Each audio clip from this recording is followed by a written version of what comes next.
Welcome to Kenton's videos. Enjoy the video. In this video, I will show how to make white sauce rice. First, let's gather our essential ingredients. You'll need 1 cup of uncooked white rice, 2 tablespoons of unsalted butter, 2 tablespoons of all-purpose flour, and 1.5 cups of whole milk. Don't forget salt and pepper to taste.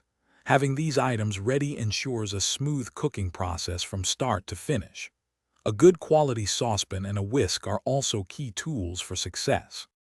Now let's get that rice perfectly cooked.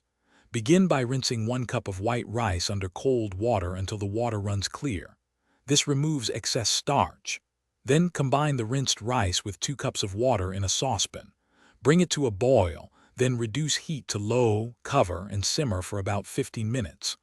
Once done, remove from heat and let it rest covered for 5 minutes before fluffing with a fork. Next, we'll create the star of the dish, the creamy white sauce, also known as bechamel. In a separate saucepan, melt 2 tablespoons of butter over medium heat.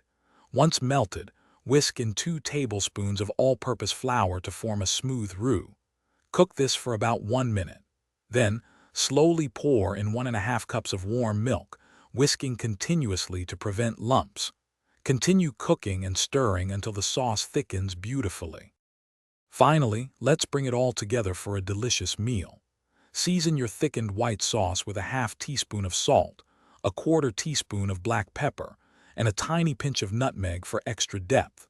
Now, gently fold your perfectly cooked rice into the warm, creamy white sauce until it's evenly coated.